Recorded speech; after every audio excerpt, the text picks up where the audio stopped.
pendientes. Pero, por supuesto que es imposible hablar de inmigración sin hablar de la destrucción de millones de economías campesinas en todo el mundo, que provocan ese efecto huida de las poblaciones del sur, en este caso hacia Europa. Es imposible hacer un análisis de la política migratoria sin hacer un análisis feminista de la política migratoria, porque el papel de las mujeres migrantes en estos últimos años en el Estado español ha sido esencial y ha sido un factor que está en el núcleo de lo que es la política migratoria en la actualidad. En fin, las conexiones entre unos ámbitos de intervención y otros pretenden ser otro aspecto que caracteriza nuestra manera de intervenir sobre la realidad. A mí me toca, porque participo más del ámbito de la inmigración, ejemplificar nuestra forma de intervenir, tanto en el plano teórico como en el plano práctico, con la cuestión de las migraciones. Porque quizás otra de nuestras características es la importancia que le damos también a la formación política, a la autoformación, incluso a la construcción de pensamiento político propio desde los movimientos sociales. No podemos dejar que sea la universidad la única que cree pensamiento. Tenemos que crear pensamiento propio. Y en ese sentido, cuando hablamos de autogestión, no hablamos solo de autogestión económica, sino de capacidad también de construir nuestros propios discursos y nuestras propias prácticas. Y el caso de la inmigración es quizás uno de los ejemplos más centrales en lo que ha sido la actividad de Cambalache en los últimos años. Y sirve para ejemplificar también esta experiencia que se siente interpelada por lo que va sucediendo. Porque el grupo de inmigración de Cambalache surge de una obra de teatro que montan varias asociaciones de inmigrantes para el Día contra el Racismo, el 21 de marzo, y que nos piden el local para ensayar esa obra de teatro que se llamaba Colas en Barajas. Y a partir de esa experiencia, de esa representación teatral en la que se narran en primera persona las experiencias de humillación que sufren los migrantes en las fronteras españolas, a partir de eso aparece la necesidad de constituir un grupo estable de inmigración que intervenga sobre la política migratoria, que la denuncie y que genere expresiones de solidaridad con la población inmigrante. Y en estos años, pues, en el plano teórico, pues, la editorial de la asociación pues, ha sacado un montón de materiales vinculados a las migraciones. El primero, por cierto, es un diario de un inmigrante argentino sin papeles que estuvo trabajando como peón forestal en la economía sumergida en Cangas del Narcea y que creo que ahora ya se puede decir, aunque en aquel momento tuvo que firmar con seudónimo, era en realidad una persona que había llegado a Albéniz a contar su historia y a pedir apoyo para encontrar otro trabajo, ¿no? No puedo tampoco detenerme ahora para relatar los diferentes trabajos que hemos hecho en relación con las migraciones, pero sí quería apuntar algunas cosas que tienen que ver también con el título de la charla, el futuro de las ONGs, al que no estamos atendiendo de manera directa, pero por lo menos sí que querría tratarlo de forma indirecta. Hablemos un poco de las migraciones vistas desde el punto de vista de los lugares de origen. En un libro recién traducido al castellano, Abdelmalek Sayad, que era un sociólogo de origen argelino y que escribió un maravilloso libro que se llama La doble ausencia, de las ilusiones del emigrado a los padecimientos del inmigrado, nos decía que todo estudio de los fenómenos migratorios que descuide las condiciones de origen de los emigrados está condenado a no dar más que una visión a la vez parcial y etnocéntrica del fenómeno migratorio, como si por una parte su existencia comenzara en el momento en que llega a Francia, de manera que es al inmigrante y solo a él, y no al emigrado, a quien se toma en cuenta. Como digo, este texto lo acaban de traducir al castellano y, sin embargo, nos sentimos muy reflejados en él porque desde hace años venimos insistiendo, por lo menos desde los asaltos a las vallas de Ceuta y Melilla. Qué curioso que los violentos, los asaltantes, sean los inmigrantes que tratan de trepar por las neutrales y asépticas vallas. Digo que desde 2005, con el asalto a las vallas de Ceuta y Melilla, o desde 2006 con la famosa crisis de los cayucos, en las que nos vendieron una verdadera avalancha de inmigrantes que iba a invadir Europa. Curioso también que los 30.000 inmigrantes que llegaron en 2006 fuesen una avalancha, mientras que los 9,5 millones de turistas que visitan Canarias todos los años no solo no sean una invasión, sino que parece ser que son una especie de maná para la economía canaria. Digo que desde entonces, desde las vallas de Ceuta, desde esa campaña respecto a la invasión por parte de la inmigración, venimos insistiendo en que las personas migrantes no nacen cuando empezamos a verlas por la tele, no nacen en una playa de Canarias, no nacen subidos, trepando la valla de Ceuta y Melilla. Tienen una cultura propia, previa, tienen una familia, unos vínculos sociales, unas razones que les han obligado a emigrar. Y sin tener en cuenta que antes del tan famoso efecto llamada hay previamente un efecto huida, un efecto que provoca los movimientos migratorios y que impide el derecho de la gente a quedarse a vivir en su propia casa, no podemos entender nada. Esa necesidad de colocar a las migraciones en su contexto histórico le hace a Abdelmalek Sayad, hablando de las migraciones argelinas, cómo no, nombrar como determinante el hecho colonial. La colonización francesa, su intrusión violenta, la ocupación y apropiación del suelo por los franceses, es el desencadenante de la migración argelina a Francia. Y del mismo modo nos tenemos que preguntar cuál es el hecho colonial que provoca que en los últimos 10 años millones de inmigrantes hayan afluido hacia el Estado español para convertirse, como decía Pili, en fuerza de trabajo barata y servicial.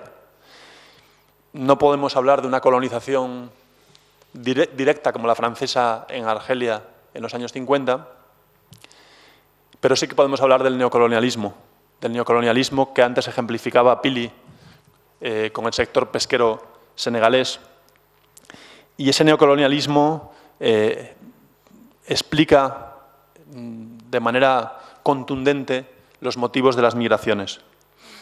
Y claro, si hablamos de neocolonialismo tenemos que hablar de las políticas de cooperación y de cómo se articula la política comercial, económica, con la política de cooperación. Desde los orígenes del colonialismo siempre se nos ha vendido la moto de que las políticas de cooperación se desarrollaban para favorecer el bienestar y el desarrollo de los pueblos africanos.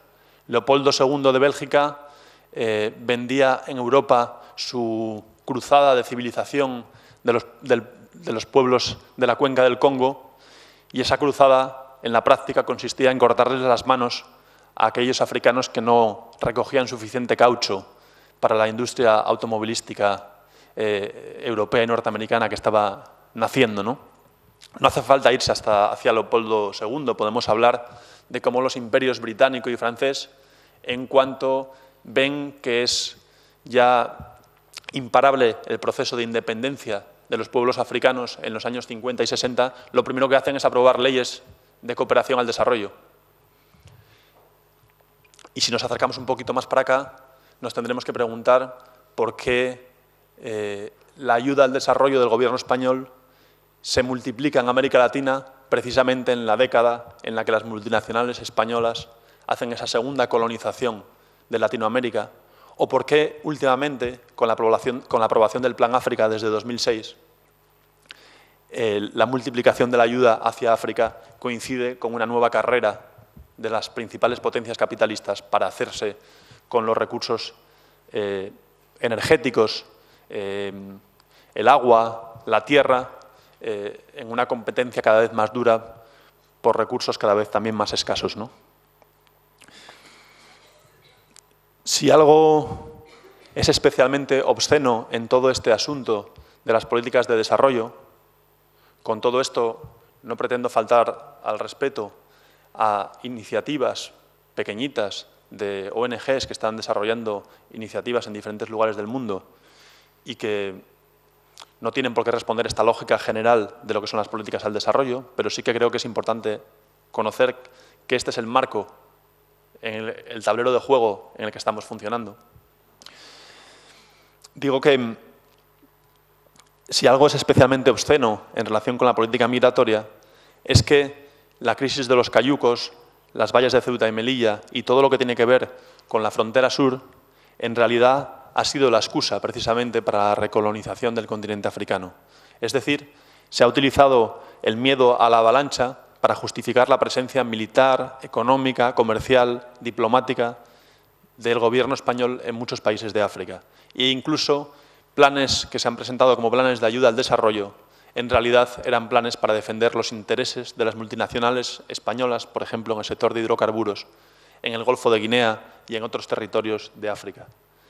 Y lo peor de todo es que lo han dicho explícitamente, está ahí en los documentos, no es que nos lo inventemos desde pequeños colectivos que actuamos desde los márgenes. Hablemos un momento, cambiando de tercio, de las migraciones en los lugares de destino, en este caso, de las migraciones en el Estado español. ¿Cómo voy de tiempo?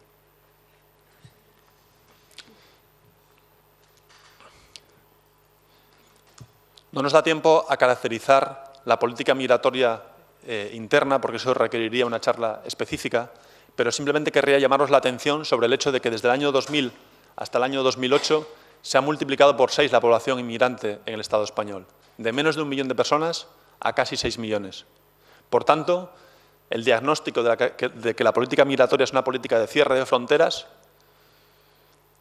no es suficiente para caracterizar esta política migratoria. La enorme vulneración de los derechos humanos en la frontera exterior se ha complementado con permitir la entrada de millones de personas en el territorio español. Y se ha permitido porque era necesario para que el crecimiento de la economía española, que fue espectacular entre el año 94 y el año 2007, tuviese esa fuerza de trabajo barata y servil dispuesta a ser explotada en sectores intensivos en fuerza de trabajo. El otro día, en una charla que organizaba Asturias Acoge, recordaba una escena de la película Las uvas de la ira, en una película que está basada en la novela de John Steinbeck, del mismo título, y que habla de las migraciones internas en Estados Unidos. Y en esa escena de la película, los inmigrantes que han venido desde Oklahoma a California están en campamentos en condiciones miserables, esperando para poder trabajar en la agricultura por un mísero jornal, algo parecido a lo que podemos encontrar en la Andalucía en la actualidad, ¿no? Y de repente llega un coche con el contratista acompañado por el sheriff y les dice que hay trabajo en un latifundio de allí cerca, que acudan a trabajar durante unas semanas a recoger la fruta. Y uno de los míseros inmigrantes le dice al contratista que cuánto les van a pagar, que en qué condiciones, que dónde está el contrato. Y el contratista le dice, bueno, eso ya se verá. Vosotros ir a recoger la fruta, depende de muchos factores lo que se os pueda pagar. Como el inmigrante sigue insistiéndole que les garantice unas condiciones de trabajo, entonces el contratista se dirige al sheriff y le dice, ¿este tipo no es el que estaba merodeando ayer por el aparcamiento del pueblo? Y el sheriff se levanta y le dice, efectivamente, es este tipo. Venga usted, que le vamos a detener por ladrón de coches. Bueno, ahí se da una trama de la película, un tiroteo, algo que ahora no nos interesa. Pero a lo que voy es que en esta película y en esta novela, el sheriff y el contratista aparecen en el mismo coche, ejerciendo labores complementarias para disciplinar a la fuerza de trabajo inmigrante. Sin embargo, en la política migratoria actual, digamos que los estados se han sofisticado mucho más. No hace falta que el empresario y el sheriff de turno vayan en el mismo coche. Basta generar una política migratoria desde el Estado que provoque un continuo miedo, una continua inseguridad y vulnerabilidad sobre millones de personas amenazadas de expulsión para que el empresario no necesite ir acompañado de un sheriff armado, porque los migrantes se han quedado a los pies de estos empresarios que pueden contratarlos en cualquier condición porque de eso depende para el migrante el poder renovar su tarjeta de residencia, el poder continuar por el largo trayecto hasta conseguir unos papeles definitivos. De ese modo, los migrantes se ven obligados incluso a pagarse su propia seguridad social, a aceptar salarios miserables, etcétera, etcétera, e incluso agradecer a los empresarios porque les hagan ese contrato y en esas condiciones de miseria. Esto, digamos, ejemplifica de algún modo el análisis que hemos hecho de las migraciones en estos últimos años. Migraciones en los lugares de origen, qué efectos tienen, migraciones en los lugares de destino. Pero, si me dejan, querría hablar un poquito también de los problemas que tienen que ver con nuestra práctica concreta. Porque,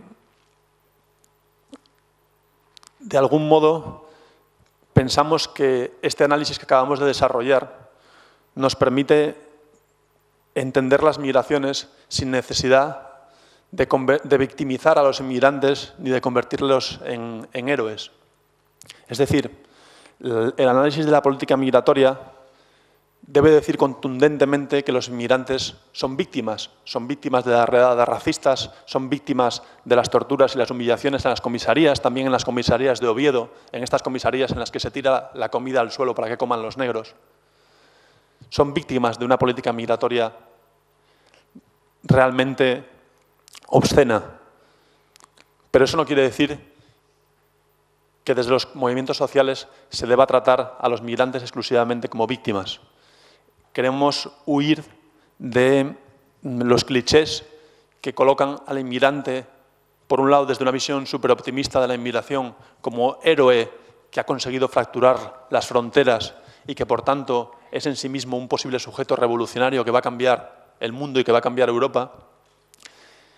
Queremos evitar colocar al migrante en ese cliché, pero también queremos evitar tratarle como aquel que, precisamente por el miedo que provocan las políticas migratorias, no puede hacer nada, es un ser pasivo al que nosotros tenemos que asistir, sin más. Creemos que nos debemos situar en el conflicto, que debemos asumir además que no tenemos que negar que existe conflicto por la llegada de millones de inmigrantes en los últimos años. La política del Gobierno, la política de los Estados europeos pretende enfrentarnos a las clases más populares, a migrantes y autóctonos, acusando a los migrantes de la crisis, del paro, de la inseguridad. Y, sin embargo, debemos ser capaces de no quedarnos en un discurso superficial que diga no, aquí no pasa nada, no hay conflictos. Realmente podría ejemplificarlo con la situación de los menores marroquíes, que tanto gusta a algunos periódicos de Asturias criminalizar y convertir en responsables absolutos de la inseguridad en la ciudad de Oviedo. Querría leer un texto de un libro que se llama Chusma y que habla precisamente de las banlieues francesas, de los jóvenes franceses que se dedican a quemar coches en el otoño de 2005, después de que un control de extranjería haya provocado que unos chicos hayan huido de la policía, se hayan metido en una subestación eléctrica y hayan muerto electrocutados por culpa de esa persecución policial. Esa experiencia tampoco es tan ajena a lo que vivimos hoy en día en Asturias. Hace año y medio, una persecución policial por un robo menor de un chico marroquí acabó con el chico tirándose al mar en la playa de Gijón y su cuerpo apareció 15 días después. Y nadie tuvo ni siquiera la decencia de repatriar el cadáver a su familia. Digo, para que veáis que no se trata exclusivamente de esencializar la condición de los migrantes. Dice Alexis de Lumbría en Chusma: agresividad sistemática, machismo exacerbado, hasta racismo revanchista. Sobre el lecho de la miseria social germinan conductas asociales.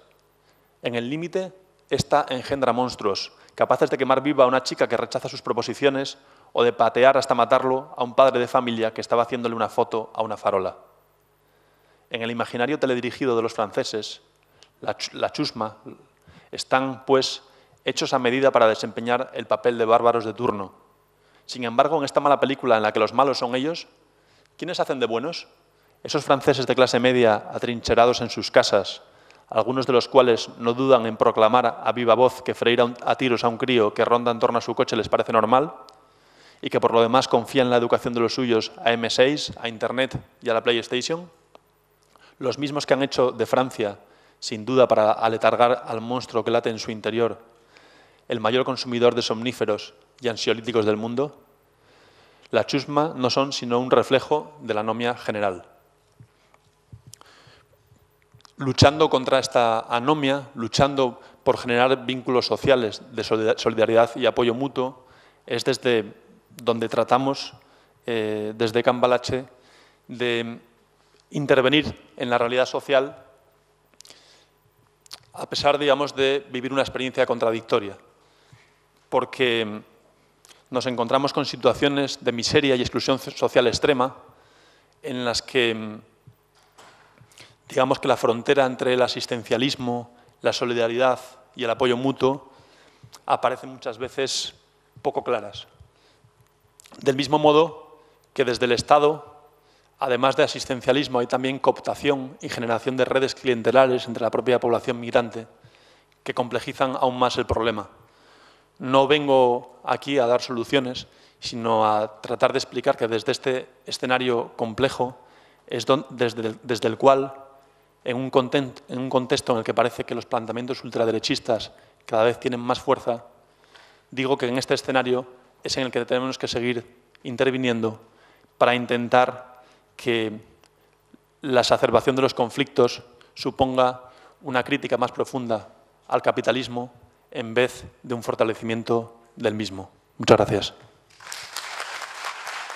La verdad es que intentamos en ese trabajo tener mucha variedad, vamos a donde nos inviten. Entonces, ayuntamientos, institutos, asociaciones vecinales, lo que haga falta. Y no solamente, digamos, talleres, digamos, charlas, películas, videoforum, sino además, pues más cosas.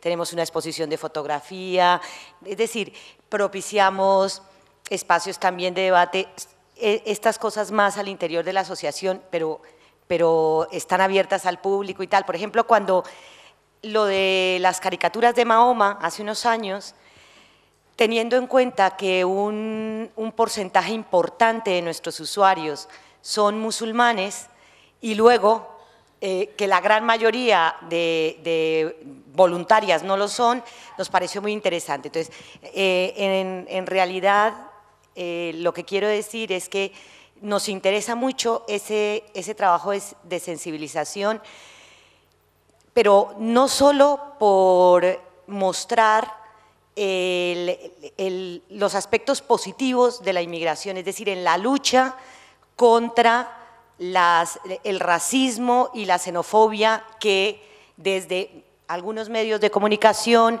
por no decir la mayoría, los partidos políticos mayoritarios, el Estado, etcétera, etcétera, se transmite a la población para contrarrestar eso, sino porque también nos interesa que la gente comprenda el cambio en la sociedad, que tiene esa sociedad unos nuevos y nuevas vecinos y vecinas, que son personas con derechos, que son personas inmigrantes, pero que a las personas no se les puede ni rechazar, ni excluir, ni perseguir por el sitio donde hayan nacido. Entonces, ese trabajo nos interesa mucho. Y en esa misma línea quiero decir que en cuanto a la pregunta de Javier, si las asociaciones son transformadoras de la realidad o son acomodadoras de la realidad.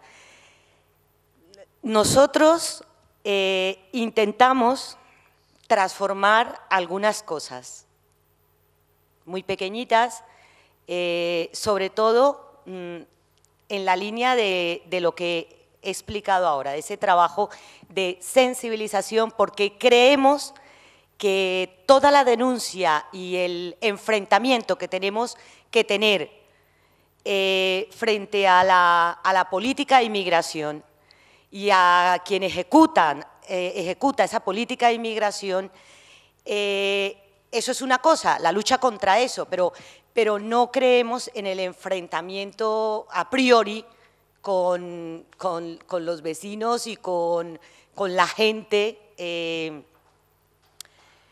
digamos, la gente común y corriente, ¿no? de la sociedad. El otro día, una compañera nuestra que es voluntaria está buscando trabajo y le dice un usuario nuestro, un chico marroquí muy joven, le dice, vete a tal sitio que igual encuentras algo, y es pues una agencia de trabajo temporal o algo parecido, trabajo muy en precario, pero claro, él es su amigo y compartió con ella lo que sabe. Es un ejemplo sencillito, pero es que nosotros creemos en esa consigna, ¿no? Nativa o extranjera es la misma clase obrera. Entonces, nosotros transformamos o intentamos hacerlo cosas muy, muy pequeñitas, priorizando el tema de la sensibilización, pero también intentamos estar en la calle. Creo que el papel de las asociaciones debe ser mucho más transformador. Creo que Asturias Acoge se queda corta en eso, nosotros los primeros. Y por supuesto, que debemos hacer mucho, mucho más. Yo personalmente soy una convencida de las dos líneas de trabajo, ¿no? El tema de la sensibilización es muy importante, pero también el tema de estar en la calle, hombro, con esos nuevos vecinos. Y luego también, por último, la pregunta que tú hacías de si nos sentimos identificados como ONG. Es decir, también yo creo que no solo personalmente, sino por lo menos la mayoría en Asturias Acoge siente que, o sentimos que si esa N es tener la libertad de ejercer el derecho ciudadano y colectivo, de, como decía un ponente que vimos ayer, el ponente que vino de Galicia, ¿no? El derecho de pensar, opinar, disentir, expresar esos derechos, expresar esas opiniones, ese pensamiento, luchar por esos derechos, luchar por los cambios en los que creemos, contra las cosas injustas, esa N, sí, entonces está bien esa N. Eso es lo que… Realmente el tema. Yo creo que ya hay bastantes personas y ojalá sigáis luchando por ello. Coincido contigo en la reivindicación de lo político, apartándolo del partidismo, que me parece muy importante, porque hay personas que, bueno, casi les apetece sacar la pistola cuando oyen hablar de lo político. Y yo creo que lo político, pues es el arte de gobernar.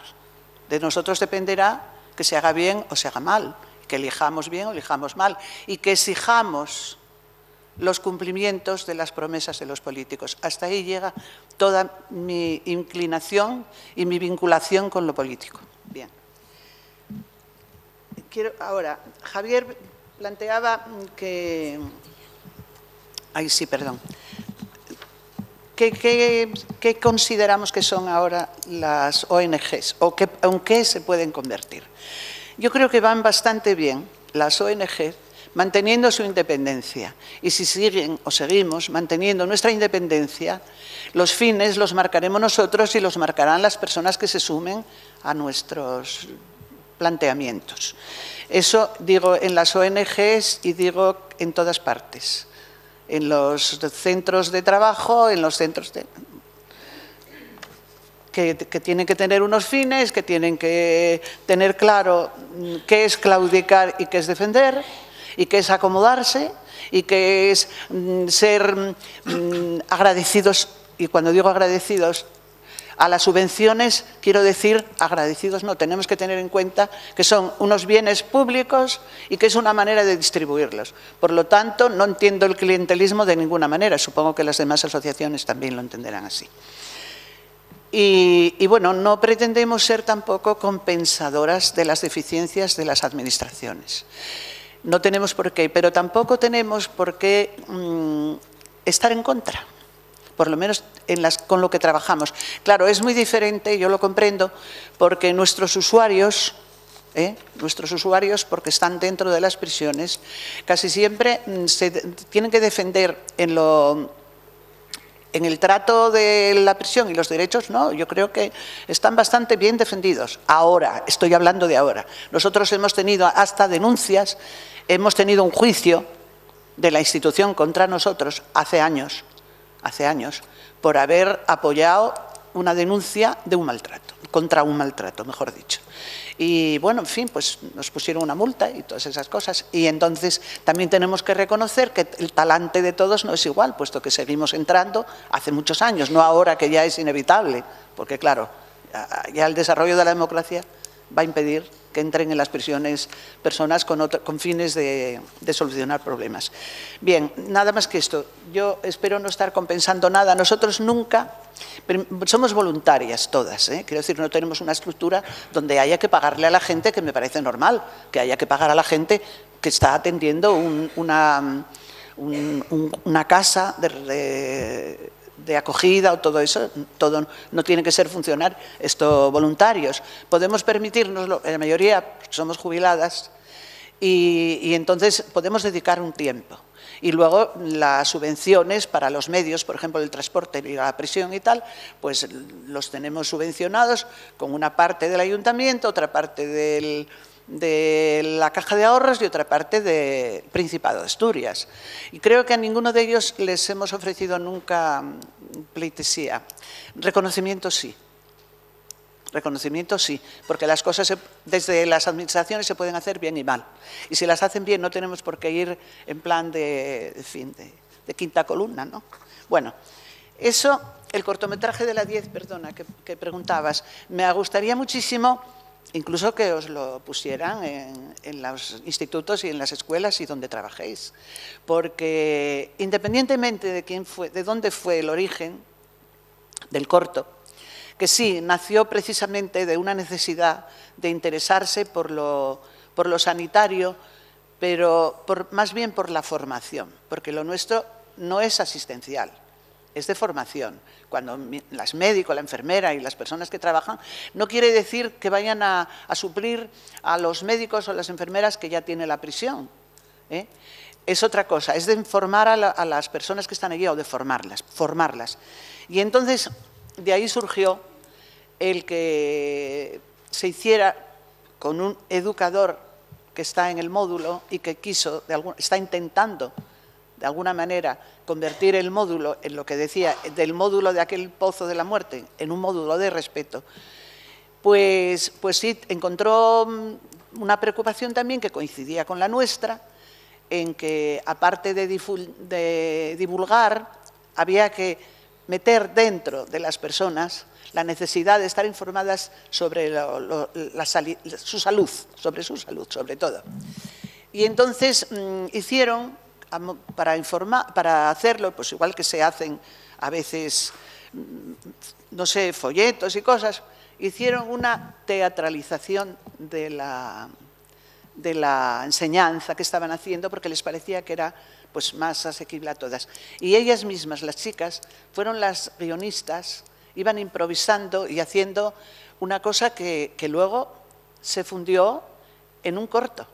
Y el corto llegó pues porque un dinero que se destinaba al mismo módulo, les pareció que era muy bueno encargar y hacer no una obra teatral que iba a estar limitada a muy poca gente, a lo mejor representada solo dentro de la prisión. Y un corto se encargó pues naturalmente a 2 personas que son profesionales, que son las que los hicieron, y el dinero se destinó pues a pagar parte del módulo y el resto pues siguió era una subvención especial que había tenido de instituciones penitenciarias que había sido destinado para ese proyecto.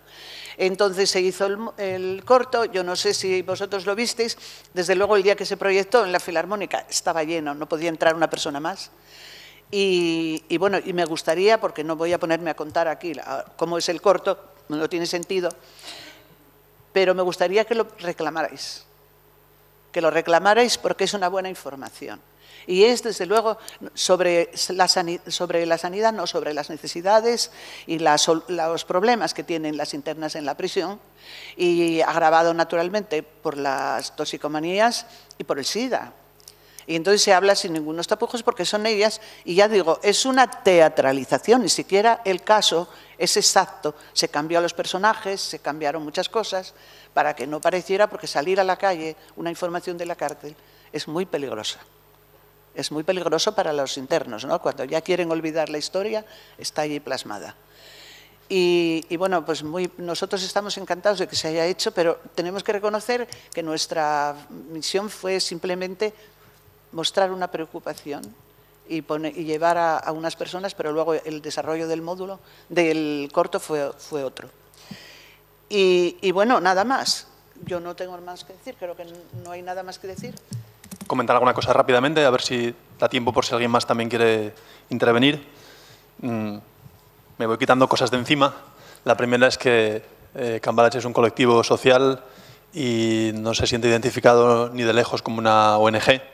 De hecho, el título de la charla, la verdad es que en ese sentido nos incomodaba un poco, precisamente por la posibilidad de que alguien nos hiciese esa relación, ¿no? De que la mesa estaba formada por ONGs cuando, desde luego, por el contenido real que tiene esa denominación en la historia de los últimos 20 años de la cooperación española, pues, digamos, poco queríamos tener que ver con esa realidad. Podríamos hablar más profundamente de las políticas de cooperación, de prudentes ONGs como Cruz Roja gestionando las fronteras exteriores, pero no es quizás el momento ni el tiempo necesario para poder desarrollarlo con mayor precisión. Simplemente querría citar un centro de detención de inmigrantes que hay en Mauritania, en Nouadhibou, financiado por el Ministerio del Interior español,